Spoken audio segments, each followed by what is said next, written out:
Alors les gars, comment est-ce que vous allez? Bien, j'espère. Moi, ça va parfaitement bien. Alors, j'ai reçu comme toujours des informations. J'étais là sur le net, étant en train de me ressourcer.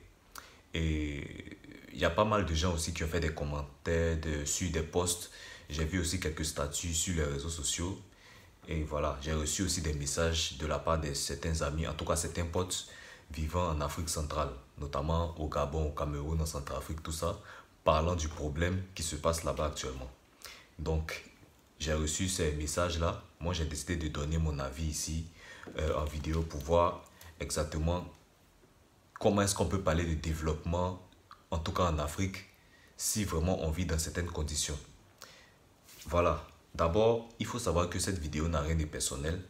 Ça n'a rien de personnel contre qui que ce soit. Moi, je ne fais que donner mon avis parce que moi, parlant de développement aussi sur la chaîne, de motivation, je pense que dans un continent africain, en tout cas le continent africain, je pense que on ne peut pas parler de développement si on a, je dirais, une mentalité assez caduque.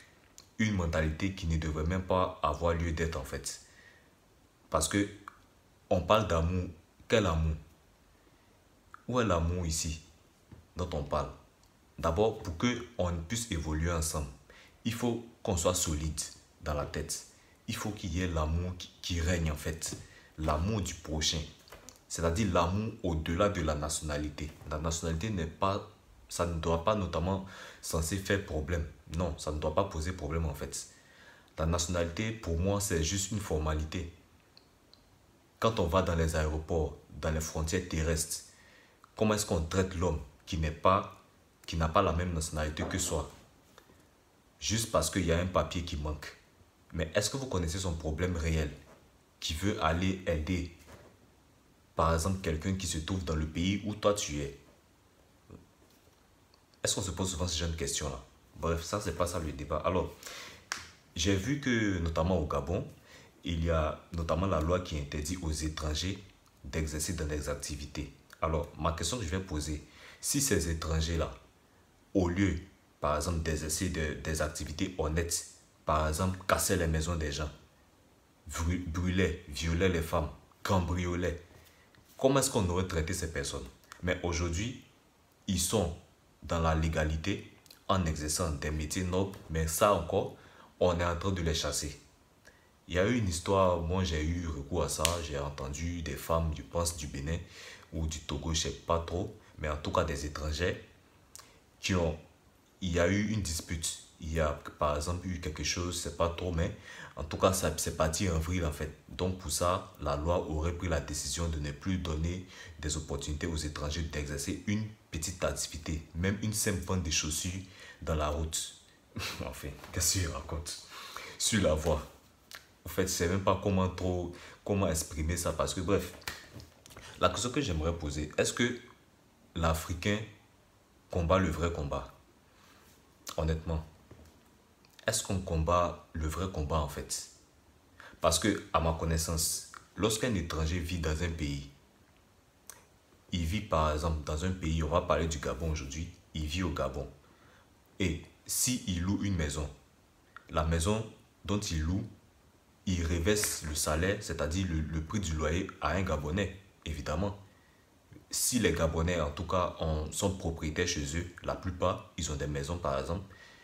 Moi, étant étranger, n'étant pas Gabonais, si je loue une maison au Gabon, aujourd'hui j'arrive, je m'installe, tout, la maison que je vais payer, ça va revenir à un Gabonais. Donc, en quelque sorte, je contribue à l'économie gabonaise. Et ça de façon honnête. Mais imaginons que tous ces étrangers partent. Est-ce qu'il n'y aura pas un coût? Est-ce que l'économie gabonaise ne va pas chuter en fait? Voilà. Est-ce que l'économie gabonaise ne va pas chuter? Est-ce que quand on regarde au-delà des frontières d'autres continents, est-ce que ces pays-là le font? Parce que moi je le dis souvent, on est tout le temps là, on est les premiers à victimiser de ce que les blancs nous font, mais nous-mêmes, comment est-ce qu'on se traite entre nous? Comment est-ce qu'on regarde notre frère? Comment est-ce qu'on... Je ne sais pas en fait. Avant d'accuser les autres, il faut d'abord se remettre en question. Je le dis souvent dans mes vidéos. Et ça, sur tous les plans, même sur le plan de la politique en fait. Avant d'accuser le blanc, pose-toi, assieds-toi, pose-toi d'abord une question et demande-toi, est-ce que c'est pas moi le problème? Ça n'a rien d'humiliant. Donc, cher gouvernement gabonais, mettez un peu d'eau dans votre vin et puis voilà, permettez aux étrangers, peu importe la nationalité, d'exercer une activité régénératrice de revenus. Je pense que c'est aussi une façon pour eux de contribuer à votre économie. C'était un peu mon message. Portez-vous bien, on se dit à très vite pour une prochaine vidéo. Dites-moi ce que vous en pensez en commentaire. Et voilà, est-ce qu'il s'agit vraiment d'une xénophobie? Est-ce que les Gabonais sont xénophobes, sont racistes? Non, je ne pense pas. Mais comment est-ce qu'on peut qualifier ça? Est-ce qu'ils sont pas en train de se tromper? Voilà. Ciao.